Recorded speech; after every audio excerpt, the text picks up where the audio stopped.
Salve, salve meu povo, professor Diogo Xavier na área para mais uma aula de História da Paraíba para o concurso da Guarda Municipal de Santa Rita.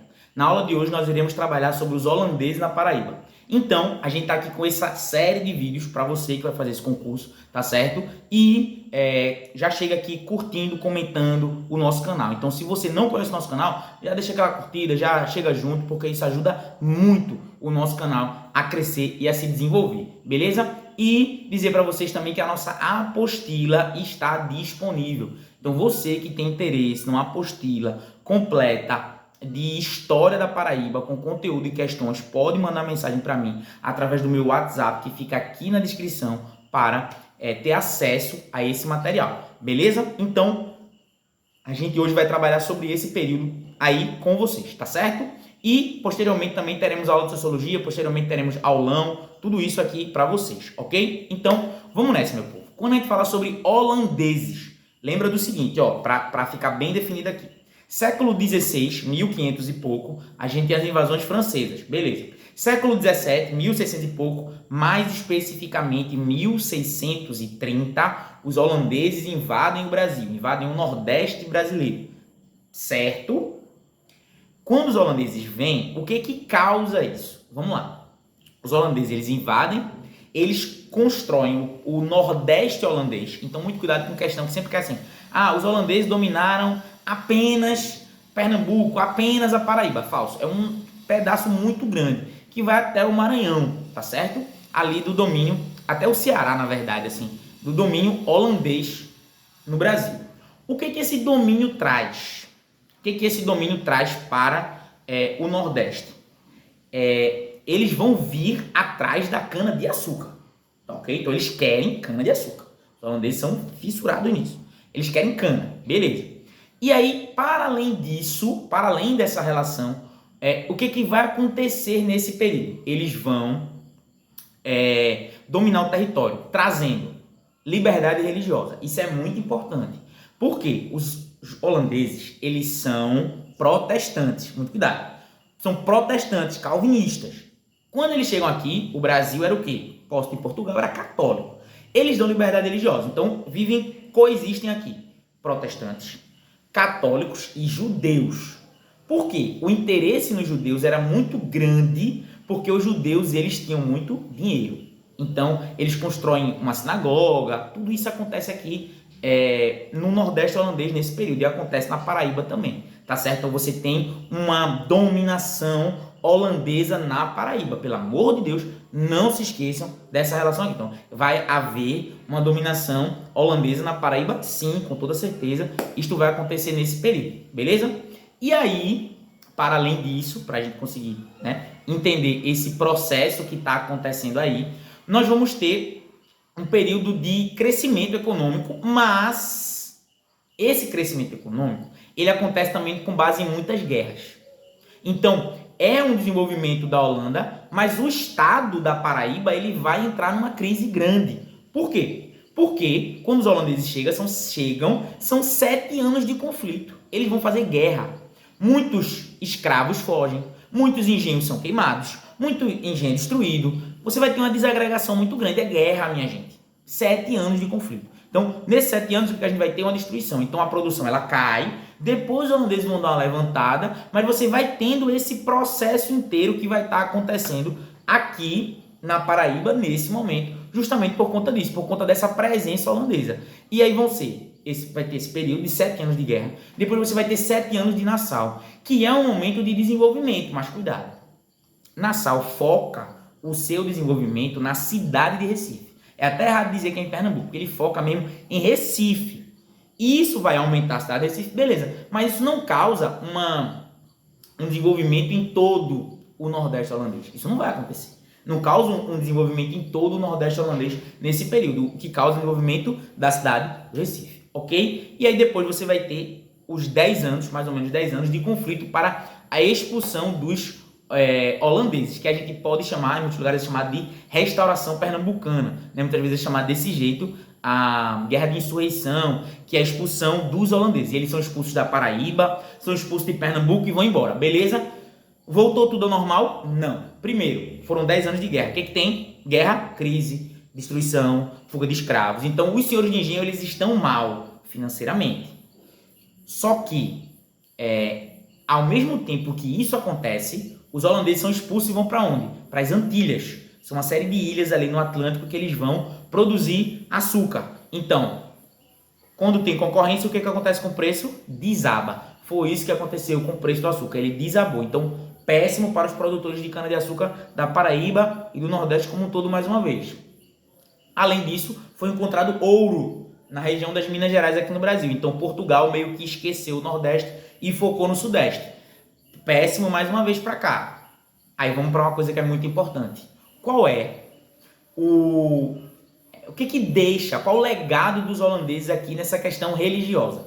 Muita gente, muitos judeus ficaram no Nordeste. Alguns saíram. Vejam, muitos que saíram foram para Nova York. Vocês sabiam que Nova York é uma cidade fundada por judeus que fugiram do Nordeste quando acabou a ocupação holandesa aqui. Isso você não sabia, tá vendo? Gole d'água. E dizer que você tem duas formas de ajudar o nosso canal a crescer. A primeira, curta, comente e compartilhe. Espalhe o boato, manda esse vídeo para mais gente, manda para um monte de gente isso, porque ajuda muito o nosso canal a crescer. Se o nosso canal está ajudando, você pode também comprar um dos nossos materiais, porque isso ajuda o nosso canal a se desenvolver. E você que quer ajudar pontualmente, a gente tem o Pix, mas não é do canal nesse momento, porque a gente está voltando as nossas doações para o Rio Grande do Sul. Então você que quer fazer contribuições, faça lá. Eu estou deixando o Pix de uma instituição que eu conheço aqui, mas se você tiver uma instituição que você conheça, ou doar roupa, água, como estão pedindo muito, ajude, porque nesse momento é momento de solidariedade para a gente poder estar ajudando. Beleza? Tranquilo? Então vamos nessa. Quando os holandeses saem, o que acontece aqui? Muita gente que ficou era judeu. O que vai acontecer com esses judeus? Inquisição. Esses judeus são obrigados a se converter ao cristianismo, mais especificamente ao catolicismo. Então eles são obrigados a virar católicos. É aí que acontece, veja, muitos judeus vão para o interior, então você tem muita prática judaica chamada de prática judaizante no interior.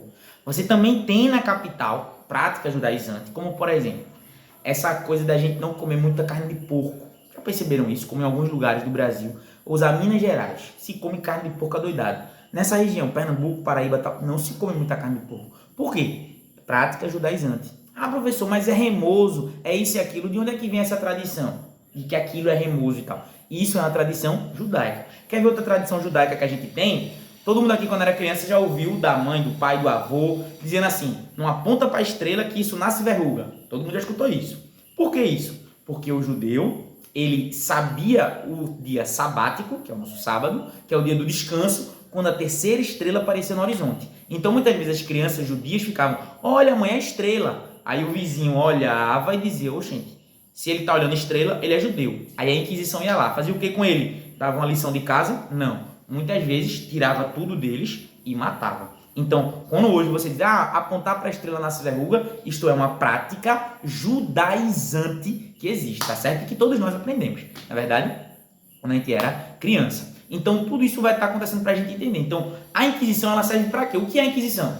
É a Igreja Católica indo para o território para obrigar as pessoas ou a se converterem ou a acabar com as heresias. No caso, o judaísmo é uma das heresias. O protestantismo também, muito cuidado com isso, tá? Mas no Nordeste, a gente não tem uma presença protestante muito grande pós a saída dos holandeses. A gente tem mais judia, tá bem? Mas se aqui tivessem muitos protestantes, a Inquisição também iria para cima deles, ok? Então, acontece o caso muito famoso em Pernambuco, por exemplo, de Branca Dias, que era uma judia que teve que jogar sua prataria fora. Isso é bem comum de acontecer, da gente ter esses casos aqui para entender a relação em Pernambuco, Paraíba e nessa relação toda aqui. E a Inquisição, ela é isso, ela é um momento onde a Igreja Católica ela vai para combater os hereges. E aí tem uma coisa muito importante também, vê só, que as pessoas faziam na época que é assim, vê, como é que eu posso mostrar que eu não tenho nada de errado? Acusando alguém de prática judaizante. Por quê? É aquela coisa, se eu acuso alguém, eu meio que estou dizendo que eu estou do lado do acusador, da Inquisição. Então acontecia muito isso também, porque a Inquisição ela não tinha direito à ampla defesa e contraditório, os nossos princípios legais e parará. Ela não tinha nada disso. Como é que ela julgava então, professor? Bem, ela julgava do jeito dela. E isso causava muitos problemas e erros que vão estar acontecendo nesse momento aí, para a gente entender o que é uma prática judaizante aqui nesse período. E aí tem mais um do tópico que eles colocaram, que eu tô aqui, olho ali para anotação, tá certo? Que é a expulsão dos jesuítas. Professor, mas os jesuítas, eles são aqueles que praticavam a Inquisição. Como é que acontece a expulsão? Veja bem, os jesuítas, eles tinham interesses diferentes da coroa ou do colonizador. Então o jesuíta, muitas vezes, ele queria converter, catequizar, e a coroa, ela queria escravizar os indígenas, ou várias divergências que existiam. Então aconteceram muitas crises no Nordeste brasileiro e na Paraíba nesse período de chegada dos jesuítas, expulsão. Já no século XVI tem um momento de expulsão. Por volta de 1589 tem um momento que os jesuítas são expulsos da Paraíba. Por quê? É o momento onde a coroa ela quer concentrar. Então, jesuíta, vocês me causam problemas, porque vocês querem mandar demais. Então, eles são mandados para fora. Ao passo que os jesuítas são muito fortes. Não é uma instituição qualquer. Eles são uma instituição da Igreja Católica, instituição fortíssima da Igreja Católica. O que acontece? A Igreja Católica pressiona, eles voltam. Aí lá no século XVIII, com as reformas de Marquês de Pombal, aí é que os jesuítas são expulsos da Paraíba. Por que os jesuítas são expulsos? Uma crise entre coroa e igreja. Professores não são aliados? São, mas têm divergências. É complexo. Eles são aliados, mas eles têm divergências. No caso especificamente, os jesuítas eles queriam uma colonização de um jeito e a coroa de outro, sobretudo na sua relação com a catequese, com a Inquisição e com os indígenas. Eles brigavam nesse sentido. Então houve uma expulsão dos jesuítas, sobretudo na época de Marquês de Pombal, as chamadas reformas pombalinas. Beleza? Tranquilo? Gostou? Curtida, comentário e fala comigo para qualquer produto que vocês quiserem. Beleza? Tamo junto. Forte abraço.